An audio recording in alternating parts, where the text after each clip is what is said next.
या किसी दूसरे जन्म में जो है बहन बन करके आ जाती है और वही बहन किसी दूसरे जन्म में दुल्हन बन करके आ जाती है। लेकिन हम और आप नहीं समझ पाते हैं। माया इस चीज़ को समझती है, कहती है हंस हंस माया जाल बिछाई, निगसन की कोई राह न पाई। आने इस जाल को फैला रखिए, इसमें हम और आप फंसते हैं। इस खेल को देख करके माया हंसती है, क्या हमने इसको बेवकूफ़ बना रखी है। इसी चीज को समझाने चेताने के लिए संत सदगुरु आते हैं। हम ना समझ जीव महापुरुषों को पाने के बाद भी, लाख समझाने के बाद भी हम उनके वचनों का पालन नहीं कर पाते। महापुरुषों ने कहा, जग में जय दिन है जिंदगानी, लाइले चित्त गुरु के चरण आलस करहु न प्राणी। या देही का कौन भरोसा उपसा वाठा पाने, उपजत मिटत बार नहीं लागत क्या मगरूर गुमानी। यह है कर्ता की कुदरत नाम ले पहचाने, आज भलो भजने को अवसर काल की काहू न जानी। काहू के हाथ साथ कछुना ही दुनिया है हैरानी, दूलन दास विश्वास कर भजन यही है नाम निशानी। आने कहते हैं कि ये श्वासों की पूंजी हमको और आपको भाड़े पे की मतलब गिन करके मिली है। इस अमोलक मानव मंदिर को गुरु महाराज ने कहा कि भाड़े पर मिला, किराए का मकान है। इसका मुख्य उद्देश्य है कि किसी संत सदगुरु की तलाश करके प्रभु को प्राप्त करना। लेकिन हम और आप इधर उधर फंस गए। आज हम इस मानव शरीर में बैठे हुए हैं। हम पिछले जन्मों में कहीं कुत्ते की जोनी में थे, कहीं बिल्ली के जोनी में थे, कहीं कीड़े मकोड़ों की जोनी में थे। चारों तरफ भ्रमण करते हुए 84 लाख जोनियों का चक्कर लगाते हुए नरक में काटे गए, मारे गए, पीटे गए, सड़ाए गए। इसके बाद हमको आपको मानव शरीर मिली। 184 भरम के पाँव पे अटका है। अब की पाछा ना पड़े तो फिर 84 जाए। इस मानव शरीर को पा करके अगर हमने मालिक को प्राप्त नहीं किया, चूक हो गई तो फिर 84 का चक्कर काटना होगा। तो इसलिए महापुरुषों ने समझाया कि आज ये शुभ अवसर मिला हुआ है। क्या भरोसा हमारी कौन सी श्वास जो है आखिरी बन करके रह जाए, कल का कोई भरोसा नहीं है। ऐसा सुनहरा अवसर मिला है तो आज ही से भजन करें, कल की खबर कोई नहीं जान रहा। इस तरह से महापुरुषों ने हमको और आपको समझाने की कोशिश किया। इस कलयुग में मालिक का पाना बड़ा ही आसान है, लेकिन दुनिया का पाना बड़ा ही मुश्किल है। मालिक का पाना आसान है, दुनिया का पाना बड़ा ही मुश्किल है। आखिर इस कलयुग में महापुरुष आए तो क्या उन्होंने मालिक को प्राप्त किया था? सारे महापुरुषों ने ये प्रमाण दिया कि हमने मालिक को पाया। हमारे गुरु महाराज ने मालिक से साक्षात्कार कराया। ये सारे प्रमाण भरे पड़े हुए हैं महात्माओं के इतिहास में। आपके बगल में ही गोस्वामी जी महाराज का घर था। बादा जिले में उनका घर था। इस समय शायद चित्रकूट जिले में पड़ता है। राजापुर गांव में कान्य पूज्य ब्राह्मण परिवार में गोस्वामी जी महाराज पैदा हुआ। गोस्वामी जी महाराज जिस घराने में पैदा हुए वो घराना जो था विद्वानों का घराना था। बहुत पढ़े लिखे विद्वान उनके घर में लोग थे। लेकिन गोस्वामी जी महाराज धीरे धीरे जब बड़ा होने लगे, घर का कोई काम धंधा नहीं करते थे, पढ़ाई लिखाई नहीं करते थे। घर के लोग समझाते समझाते परेशान हो गए, उनको मारने पीटने भी लगे। आखिर तू पढ़ता लिखता नहीं है, घर का कोई काम धंधा नहीं करता है, हमेशा लफंगों के साथ में घूमा करते हो। कुछ भी बात गोस्वामी जी महाराज के समझ में नहीं आते थे, लेकिन गांव के कुछ लोगों ने, बुजुर्ग लोगों ने समझाया कि देखिए ये जो है लफंगों के साथ में घूम रहा है, तो इसकी शादी कर दीजिए। जब दुल्हनिया इसके घर आ जाएगी, इसके साथ में रहने लगेगी, तो ये सुधर जाएगा। यही रास्ता उन लोगों ने समझा। आखिरकार उस जमाने में कम उम्र में शादी भी होती थी। गोस्वामी जी महाराज की कम उम्र में शादी हो गई, दुल्हन घर में आ गई। अपनी दुल्हन के साथ गोस्वामी जी महाराज बड़े प्यार से रहने लगे। धीरे धीरे गोस्वामी जी महाराज का इतना प्रेम हो गया कि अपनी दुल्हन के बिना उनको अकेले में रहना बड़ा मुश्किल हो गया। एक दिन ऐसा भी समय आया, गोस्वामी जी महाराज के ससुराल से कुछ लोगों ने आ गए उनकी दुल्हन की विदाई कराने के लिए। घर के लोगों ने उनकी दुल्हन को लोगों ने विदा कर दिया। दुल्हन अपने मैके चली गई। अब गोस्वामी जी महाराज दुल्हन के वियोग में बेताब हो गए, परेशान हो गए। किसी ने कहा कि चले जाओ ससुराल। गोस्वामी जी महाराज बुद्धि नाजुक थे, कम थे, तैयारी कर दिए ससुराल के लिए। घर से चोरी चोरी हम धीरे से जाएंगे, रात में रहेंगे, सुबह चले आएंगे, कोई जान भी नहीं पाएगा। तैयारी कर दिए, गोस्वामी जी महाराज घर से निकल गए। मालिक की ऐसी मौज हुई, जिस समय वो पहुंचे नदी के किनारे, नदी में बाढ़ आई हुई थी, नदी उफान पे हो गई। ऐसी मालिक की मौज होती है, मालिक माध्यम बनाता है। चरणदास जी की शिष्या दयाबाई ने लिखी, काम हेतु पैरो है तो गंगा श्यामी रात, सो गोस्वामी गोस्वामी करो, महिमा कहीं न जात।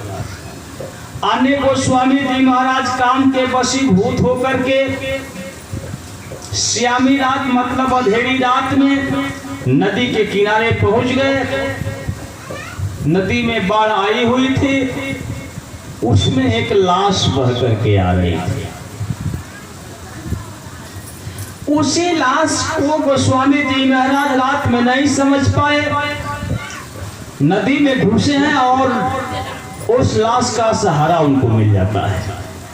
वो मालिक ही जब माध्यम बना रहे हैं, तो उस लाश पे सवारी करके मतलब उसी के सहारे नदी के उस पार चले गए।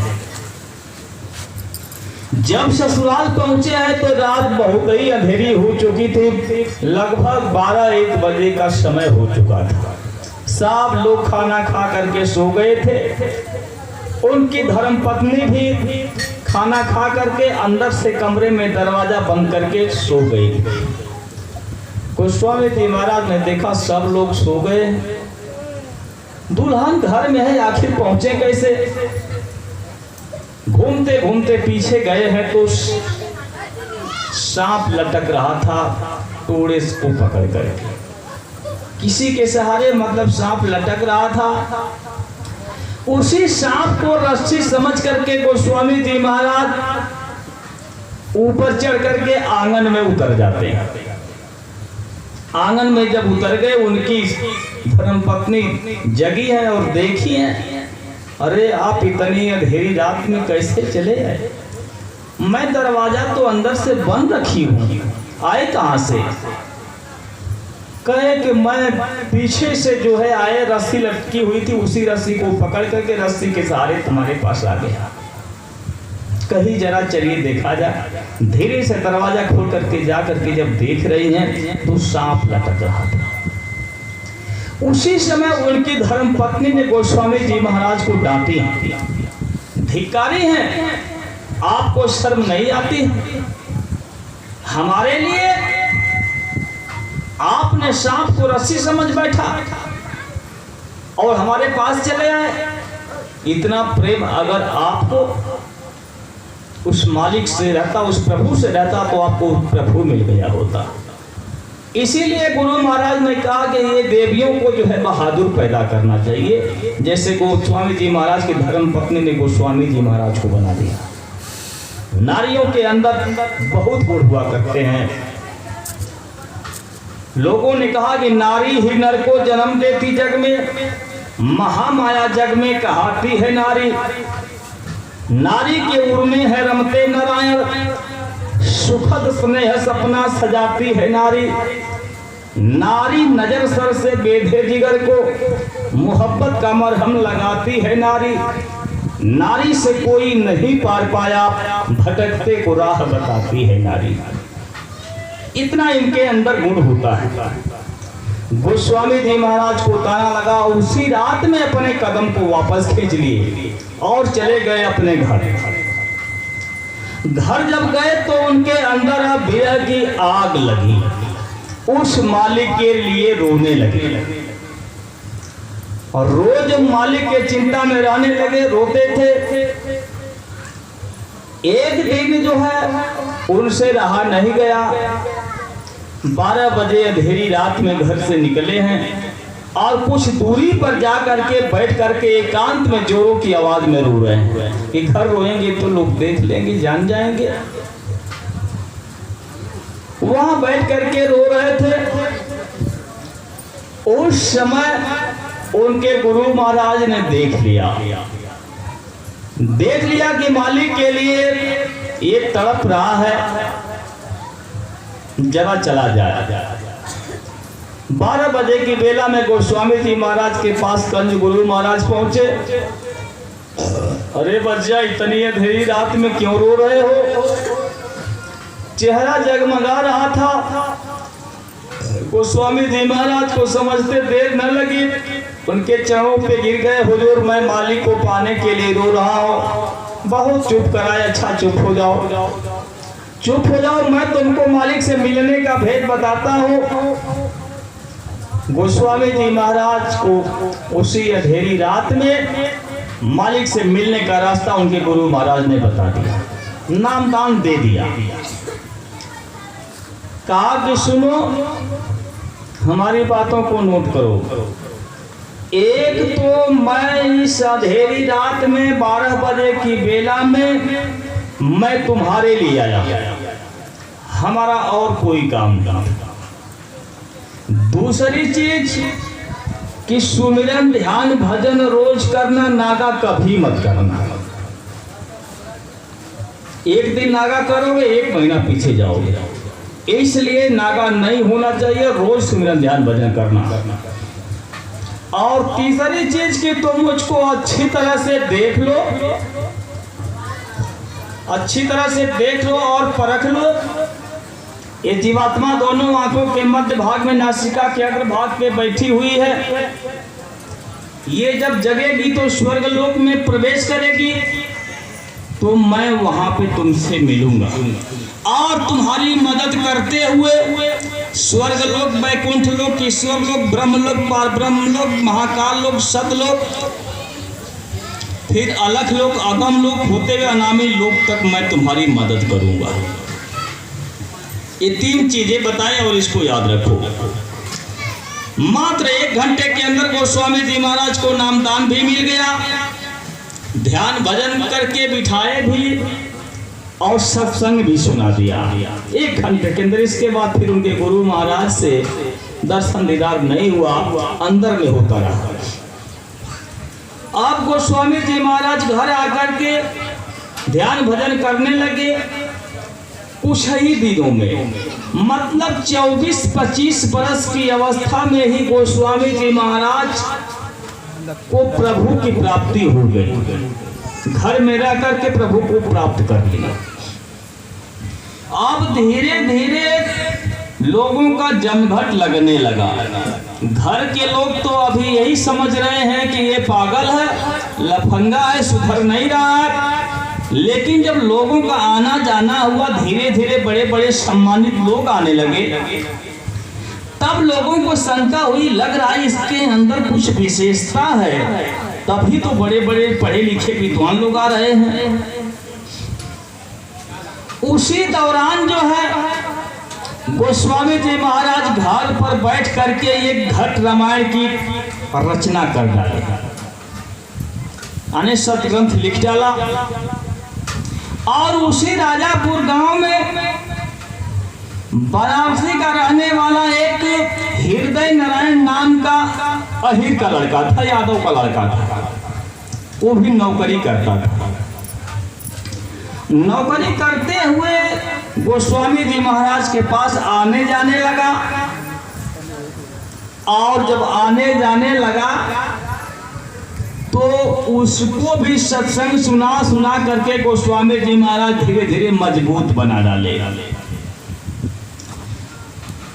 जब सत्संग सुना हृदय नारायण, धीरे धीरे उसके अंदर दीनता आ गई, लोगों से प्यार मोहब्बत होने लगा, सारे जीवों पे दया करने लगा, सारी जीवात्माओं को ये समझने लगा कि ये प्रभु के अंश हैं, सबके ऊपर रहम करना है। ये उसको ज्ञान हो गया।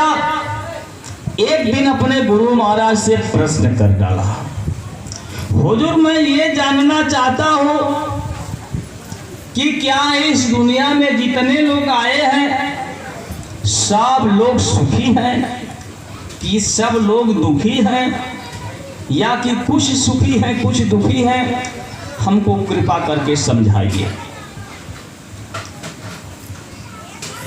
उनके गुरु महाराज ने कहा कि सुनो, इस दुनिया में जो भी आया है कोई सुखी नहीं है, कोई तन मन दुखी, कोई चित्त उदास, सुखी कोई नहीं, सुखी संत का दास। अन्य जो संत के शिष्य हैं वही सुखी हैं और कोई सुखी नहीं। सुन हृदय में कहा बताओ, जीव विपद तो को समझाओ, चार खान जीवन की होई, जा मैं सुखी न देखा कोई। कह रहे सुनो, चार खाने होती हैं, अंडज पिंडज उखमज और स्थावर।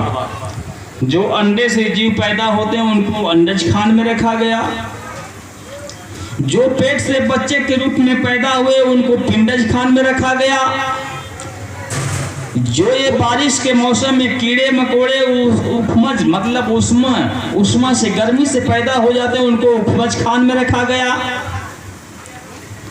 और जो ये पेड़ पौधे इनको स्थावर खान में रखा गया।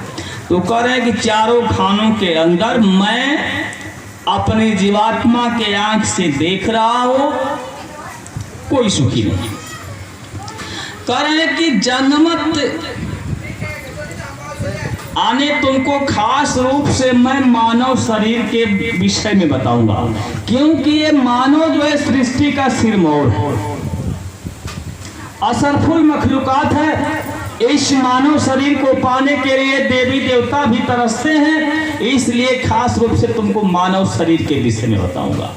और जन्म मरण क्या कहूँ लेखी, पूछे कहीं जाए नहीं की। मैं इन चरम आंखों से देख करके तुमको नहीं बताने जा रहा हूँ, जीवात्मा की आंख से हमको जो अंदर में दिखाई दे रहा है उस चीज को बता रहा है। करे कि जन्मत गर्भ माई के लेखा, जरते जठर अगिन में देखा, ज्यों कीड़े मोर के माही, तड़पत जेठ तपन में भाई, छटपट करे तपत रहे पानी, यही दशा गर्भ में जाने। कह रहे हैं कि माँ के पेट में जब बूंद पड़ जाती है, धीरे धीरे गंदे खून से माँ के पेट में मांस का लोथड़ा तैयार होता चला जाता है। एक महीना हुआ, दूसरा महीना हुआ, थोड़ा बड़ा हुआ, तीसरे में और बड़ा हुआ, चौथे में और बड़ा हुआ। इस तरह से जब 5 महीना हो गया तो मालिक ने ऊपर से जीवात्मा को प्रवेश करा दिया। देखें, मां के पेट में मांस का लोथड़ा है सिर्फ। जब जीवात्मा को मालिक ने ऊपर से प्रवेश करा दिया तो धीरे धीरे मांस के लोथड़े में हरकत होने लगी, शरीर के कुछ अंग बन करके तैयार हो गए। जब अंग बन करके तैयार हो गए, अब बच्चे का खाका बन गया, माँ के पेट में वो बच्चा हरकत करने लगा, तो माताएं कहती हैं कि अब जो है जीव पड़ गया। जैसे जेठ बैसाख के महीने में कीड़े मकोड़े छटपटाते हैं, या खौलते पानी में किसी को डाल दिया जाए छटपटाता है, उस तरह से माँ के पेट के अंदर जो है बच्चा छटपटा रहा है, क्योंकि माँ के पेट में जठराग्नि आग जल रही है। जैसे ये ईंट होते हैं भट्ठे में पकते हैं जल करके, उसी तरह से माँ के पेट में उस आग में वो बच्चा जो है पक रहा है। माँ के जहाँ टट्टी पेशाब की थैली है वही बच्चे का मुख है। उल्टे गर्भ रहा आने अब जोनी संकट की सुनो भाई, रहे 9 मास नरक के माही। उल्टे गर्भ रहा लटकाना, औंधे मुख मलमूत्र समाना, मुख उल्टे लटका रहा, गर्भवास के मार कहाँ कहाँ दुख अंत को जाने भूख समान। माँ के पेट में बच्चा उल्टा टंगा हुआ है, पैर ऊपर के तरफ, सिर नीचे की तरफ। उस आग में वो बच्चा जल रहा है, छटपटा रहा है, पीड़ा सही नहीं जा रही है। तो अंदर से वो जीवात्मा तो चेतन सबकी है, लेकिन अभी कर्मों का अंबार उसके ऊपर कम है, अंदर से वो जीवात्मा देख रही है। आखिर वो साक्षात प्रभु इस धरती पर संत सद्गुरु के रूप में विराजमान है। आने उस जीवात्मा को प्रभु के रूप में संत सद्गुरु दिखाई देते हैं, उनसे प्रार्थना करती है, अब की कृपा करो ये भांति, सब तज भजन करब दिन राते। आए मालिक, आए गुरु महाराज, हमको इस नरक कुंड से बाहर निकाल दीजिए, क्योंकि हमको बहुत तकलीफ हो रही है, और मैं ये वादा करती हूँ कि सब कुछ त्याग करके मैं आपका भजन करूंगा। किससे अपनी व्यथा कहने जाए, उसको जो दिखाई दे रहे उनसे कह रहे हैं कि मालिक ही हमारी व्यथा का हरण कर सकते हैं, उनसे ही फरियाद करती है, वादा कर देती है। अब मालिक दया करते हैं। धीरे धीरे 9-10 महीना हुआ, अब जो है जन्मत बालपना दुखदाई, शुद्ध बुद्धि ज्ञान समझ नहीं पाई, तरुण रहे तरुणीशन भोगा, वृद्ध भय तब बाढ़े रोगा। ऐसे यह तीनों पन बीता, नेक न जाने साहब रीता। आने बच्चा माँ के पेट से बाहर आया, प्रेशर बना, दबाव आया, बच्चा बाहर आ गया। माया जो है लगी रहती है, तुरंत इस पे जो है पर्दा डाल देती है। अंदर तो सब कुछ देख रहा था, मालिक की आवाज को सुन रहा था, लेकिन माया जिस पे पर्दा डाल देती है। पर्दा डाल देते तो जन्मत बालपना दुखदाई, शुद्ध बुद्धि ज्ञान समझ नहीं पाई, सब समझना दूर हो गया। तरुण भय तरुणीशन होगा, धीरे धीरे बच्चा सयाना होने लगा। देखें 5 बरस का जब बच्चा हो जाता है, 5 बरस का जब बच्चा हो गया, तो जमराज की अदालत में जमराज के सिपाही जो हैं वहां लिखना शुरू करते हैं। 5 बरस तक तो छूट होती है, कुछ भी करे वहां नहीं लिखा जाएगा। जो वही 6ठा वर्ष चढ़ेगा, जमराज के सिपाही जो है लिखना शुरू कर देते हैं। इसके बाद भी मालिक को भरोसा नहीं, इसके बाद भी जमराज को भरोसा नहीं। अपने सिपाहियों को लगा भी रखा है, वहां हर वक्त उनकी कलम चल भी रही है, लेकिन इसके बावजूद भी भरोसा नहीं है। इस जीवात्मा के पीछे उसने एक कुदरती कैमरा भी लगा दिया। जो भी अच्छे बुरे कर्म हम 5 बरस से पहले करते रहे, कुछ उस कैमरे में नहीं छपा, अदालत में नहीं लिखा गया, लेकिन जब 6ठा वर्ष चढ़ा तो लिखा जाने भी लगा, और यह ऑटोमेटिक कैमरा चालू हो गया, सब उसमें छपने लगा। हम किसी को गाली देते हैं वो भी छप रहा है, किसी को मार रहे हैं, किसी को काट रहे हैं, किसी की गर्दन को काट रहे हैं, 12 बजे अंधेरी रात में किसी की दौलत छीन रहे, सब उस कमरे में कैद हो रहा है। आज हम मालिक के संदेश को सुनने के लिए हम और आप आए हैं, ये भी उस कैमरे में कैद हो रहा है। अब जो है धीरे धीरे समय पूरा हुआ। अब मरने का सुनो संदेशा, प्राण गए पर किया अंदेशा। अब क्या होवे बात बिचारे, नरबाजी जुआ में हारे। घर बाहर से काहे डेरा, फिर नैयान किया नर फेरा। कर्म जोग जोनी भरमाए, जो जो कर्म किए सोई फल पाए। चेत क्यों नहीं आप में रहे कुटुंब के हेत, अब समझे से क्या होता है जब चिड़िया चुग गई खेत। आने बच्चा सयाना हो गया, धीरे धीरे श्वासों की पूंजी समाप्त हो गई। जमराज के अदालत से जमराज का हुक्मनामा लेकर के उनके सिपाही चल देते हैं। जमराज सुना देते हैं, जाओ और जा करके राम नरेश से कह देना, अरे राम नरेश तुमको जो एक किराए का मकान दिया था, भाड़े पे मकान दिया गया था, ये अमूलक मानव मंदिर जो तुमको दिया गया था, हमारे मकान को वापस करो, इस मकान को खाली करो। जमराज के सिपाही जब आकर के आवाज लगाते हैं, कहता है राम नरेश इस मकान को खाली करो। उनकी आवाज इतनी भयानक होती है, उनका रूप इतना खुखार होता है कि आवाज को देखते ही, सुनते ही, रूप को देखते ही शरीर के सारे खूंटे पानी हो जाते हैं। सब कुछ दिखाई सुनाई जो दे रहा था सब पर्दा पड़ने लगा। जिह्वा को ऐंठ करके इस मकान से घसीट करके बाहर कर देते हैं और ले जा करके जमराज की अदालत में पेश कर देते हैं। हम तो चेत किए नहीं, अपने परिवार के ही लिए, अपने परिवार की सुरक्षा के लिए ही मरते मिटते रहे, अपने विषय में हम लोगों ने नहीं सोच पाया। उस अदालत में पेश होना पड़ा। वहां जब पेश कर दिए गए, कहते हैं जरा इसकी फाइल निकालो, तो इसका खाता निकालो, देखो इसने अपने जीवन में क्या क्या किया है। जब खाता निकाला जाता है तो देखते हैं कि अरे अपने ये जीवन में बहुत ही जीवों को मार गया, बड़े ही जीवों को मार करके खा गया, अनगिनत बेगुनाहों को इसने सजा दिया है। देख करके उस खाते को जमराज आग बबूला हो जाते हैं। कहते हैं हमने तुमको भेजा था कि अच्छे बुरे की पहचान करना, मानव शरीर तुमको दी गई थी, तो मानव शरीर पा करके तुमको अपनी जीवात्मा को परमात्मा तक पहुंचाना चाहिए, और ये काम तो तूने किया नहीं। और नहीं तो मैं 84 लाख खाने, जेल खाने जो बना रखा हो, तूने हमारे जेल खाने को बिगाड़ने का काम किया। ये मनुष्य शरीर जो है कर्म जोनी है, शेष 84 लाख जोनियां बचती जो है वो जेल खाने हैं। उस जेल खाने को हमने बिगाड़ा। कहने का मतलब कि जैसे मुर्गा है वो भी जेल खाना है, हमने उस मालिक का, जमराज का जेल खाना है, हमने उसको काटा और खा गया। बकरे को मारा, काटा, खा गया, तो उसके जेल खाने को जब बिगाड़ा वह मालिक भी, जमराज भी आग बबूला हो गया।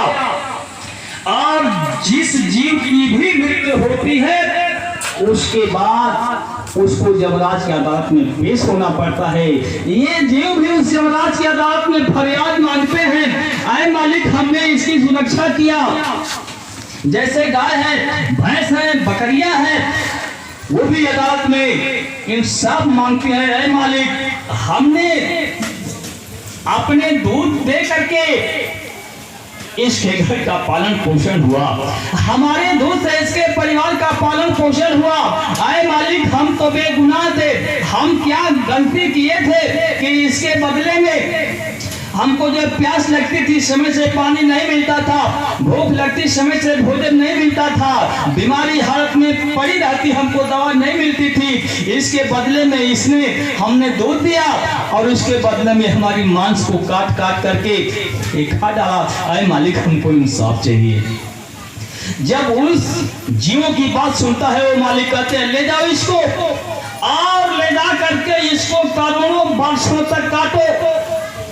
उस नर्क में 22 प्रकार के नर्क होते हैं और हमको आपको वहां ले जा करके काटा गया, 84 लाख जोनियों में भरमाया गया। इसके बाद हम और आप यहाँ आए हुए हैं, ये सजा हम लोगों ने बहुत बार काट लिया है। कहते हैं इसको ले जाओ करोड़ों वर्षों तक काटो। गुरु महाराज ने कहा कि दुनिया के अंदर कोई ऐसी मशीन नहीं है कि इतनी बारीकी से काटा जा सकता है। आने बारीकी से काटा जाता है, जोड़ा जाता है, काटा जाता है, जोड़ा जाता है। आप कल्पना करें, करोड़ों वर्षों तक लगातार काटे जा रहे हैं, चिघाड़ मार रहे हैं, रो रहे हैं, चिल्ला रहे हैं, लेकिन कोई गुहार करने वाला वहां नहीं मिलता है। सब तो सजा ही होते। इसके बाद कहते हैं इसको ले जाओ और ले जा करके इसको करोड़ों वर्षों तक जलाओ। वो मीलों मीलों का लंबा खंबा होता है, उस पे इस जीव को टांग करके जलाया जाता है। करोड़ों वर्षों तक चिघाड़ मार रहा है। वो समय जब पूरा होता है तब कहते हैं इसको ले जाओ और ले जा करके करोड़ों वर्षों तक सड़ाओ। वो घड़े के आकार के नट होते हैं जिसमें कुंभी नट कहा जाता है। उसमें तमाम तरह की सड़ी गंदगी बदबू भरी रहती है। उसमें जीव को डुबो दिया जाता है, अपना सिर बाहर निकालता है, फिर मार करके डुबो देते हैं। ये सजा पाने के बाद तब फिर 84 लाख योनियों में बारी बारी से डाला जाता है। तब इसके बाद मानव शरीर हमको आपको मिलता है। ये सारी चीजें संत महापुरुष हमको आपको समझाए। इससे बचने के लिए महापुरुषों ने कहा कि जो संत सदगुरु के शिष्य हैं, जो उनका दर्शन कर लिए, नामदान ले लिए, उनके हुक्म आदेश में रहने लगे, उनके पास यमराज की भी हिम्मत नहीं है कि यमराज जा सकें। उनके सिपाहियों की तो बात ही अलग है। वहाँ संत सदगुरु मौजूद होते हैं आखिरी समय में और अपने बच्चे को लेकर के यमराज की अदालत में पेश करते हैं। वहाँ हिसाब कराते हैं और हिसाब करा करके अपने साथ लेकर के चल लेते हैं।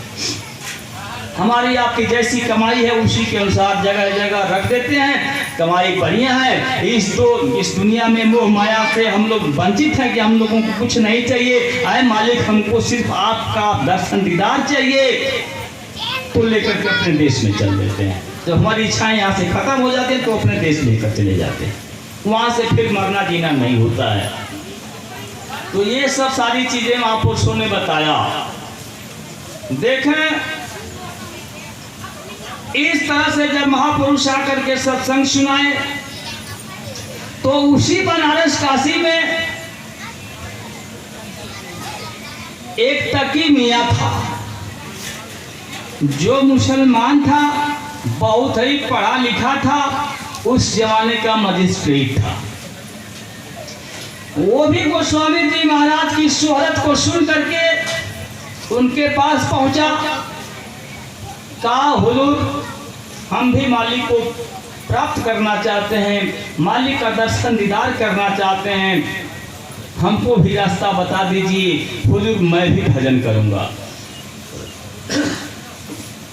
गोस्वामी जी महाराज समझा रहे हैं कि देख तकी मियां, ये पढ़े लिखों के लिए, बहुत जो बुद्धिमान होते हैं उनके लिए रास्ता बड़ा कठिन है। ये जो सीधे साधे भोले भाले उनके लिए रास्ता बड़ा ही सुलभ है। तो तू तो बहुत पढ़ा लिखा आदमी है, तो तुम्हारे लिए तो परेशानी होगी। कहा, हुजूर, मैं पढ़ा लिखा भले ही हूँ, भले ही मैं यहाँ का मजिस्ट्रेट हूँ, लेकिन सरकार आज आपके दरवाजे पे, आपके चरणों में आए हैं एक भिखारी बन करके। हमको रास्ता बता दीजिए, हम भजन करेंगे। कहेंगे, अच्छा ठीक है, आप भजन करना चाहते हो तो आए तकी तकते रहो, मुर्शिद ने 10 पंजा दिया, देखो मैं तुमको नामदान दे रहा हूं। ये बहुत ही अनमोल दौलत है, ये खुदाई खजाना है, ये रूहानियत दौलत है, ये मालिक को पाने का रास्ता है, ये आत्मधन है, ये परा विद्या है। ये महापुरुष जब मौज में आते हैं तब इसको मुफ्त में देते हैं। तो मैंने तुमको दे रहा हूँ, इसको संभाल करके रखना। आए तकी तकते रहो, मुर्शिद ने 10 पंजा दिया। बेहोश हो मत छोड़िएगा, तू चाहे जलवा पिया। होगा फजल दरगाह तक खफो खदर की जा नहीं, सीधे चले जाना वहां मुर्शिद ने फतवा दिया। यह मंसूर सरमद भू अली शम्स और मौलाना हुए, पहुंचे सभी इस राह से जिसने दिल पुख्ता किया। यह राहें मंजिले इश्क है पर पहुंचना मुश्किल नहीं, मुश्किल पूछा रूबरू जिसने तुझे पंजा दिया। मुर्शिद कहे सुना है तकी यह राजे बातिन है जुदा, रखना हिफाजत से इसे यह निशा तुझे ऊंचा दिया। आने करें कि आए तकी मियाँ बड़ी सावधानी के साथ हमारे वचन को सुनो। मैं तुमको 5 नामों का भेद बता रहा हूं। जो इधर उधर आज तक भटका खाते रहे मंदिर मस्जिद चर्च गुरुद्वारे, मैं तुमको मालिक से मिलने का भेद अपने ही अंदर बता रहा हूं। मालिक तुम्हारे अंदर ही समाहित है। मैं 5 नामों का भेद बता रहा हूँ और 10 दरवाजों का भेद बता रहा हूँ। देखो शरीर के अंदर 9 दरवाजे हैं, एक गुदा द्वार, एक इंद्रिय द्वार, 2 आँख, 2 कान, 2 नाक और एक मुख, ये 9 दरवाजे हैं। जीवात्मा जहाँ बैठाई गई है ये 10वां दरवाजा है। तो इस 10वें दरवाजे का भेद मैं तुमको बता रहा हूँ। लेकिन बेहोश हो मत छोड़िए, गर तू चाहे जलवा पिया। होगा फजल दरगाह तक खौफो खदर की जा नहीं, सीधे चले जाना वहां मुर्शिद ने फतवा दिया।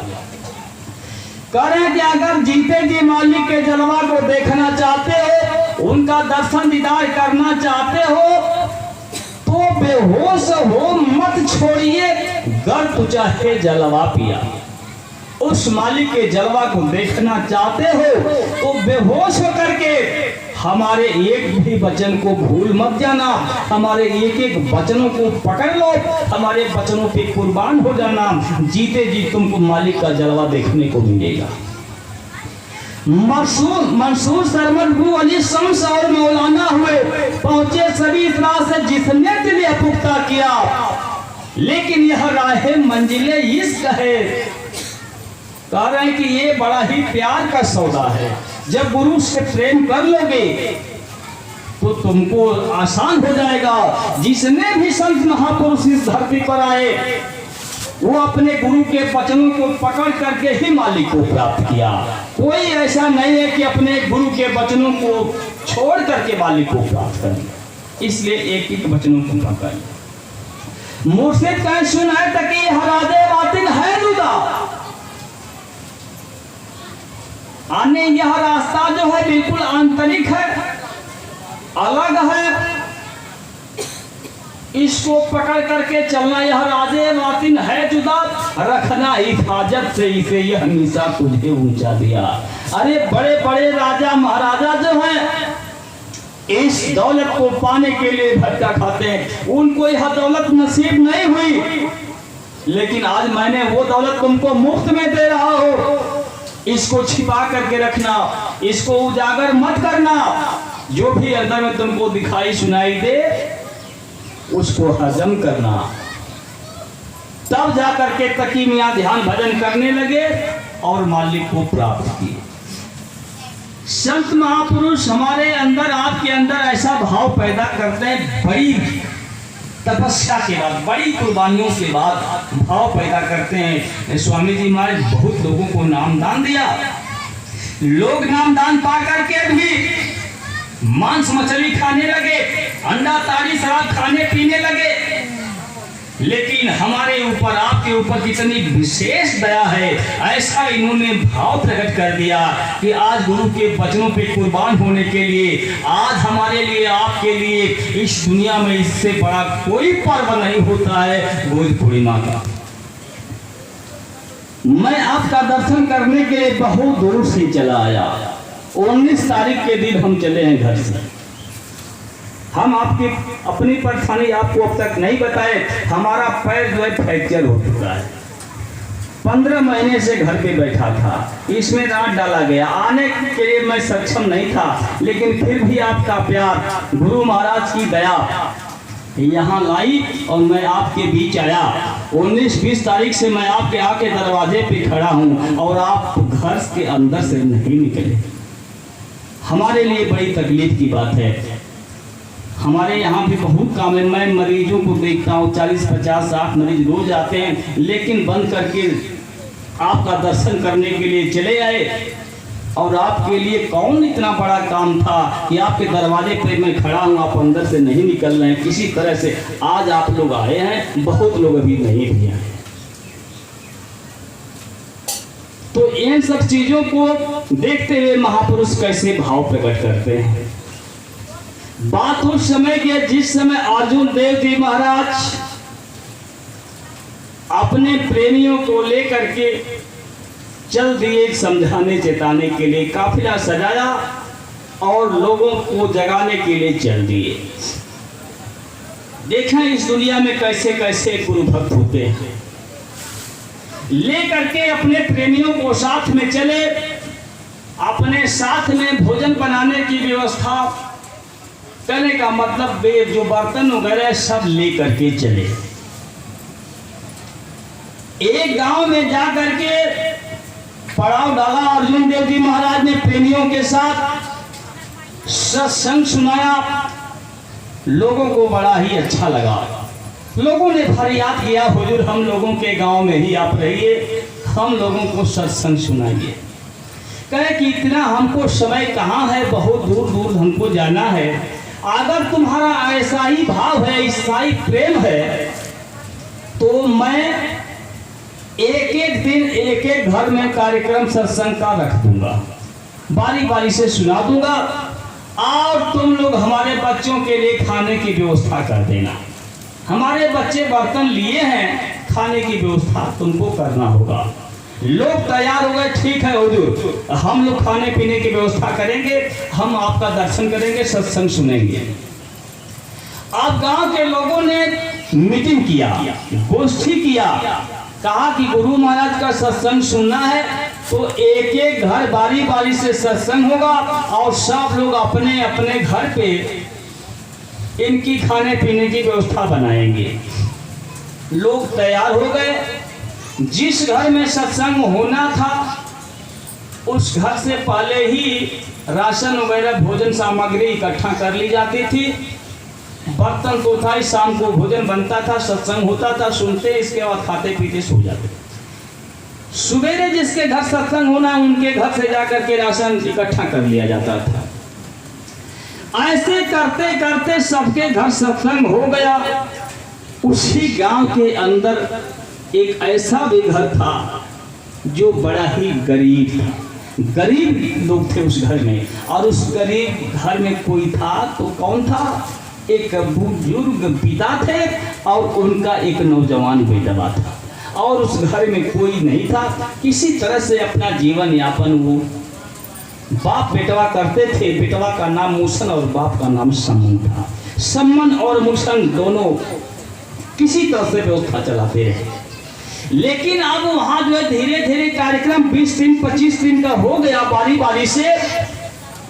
उसी दौरान सम्मन और मूसन के ऊपर अंदर से मालिक की विशेष दया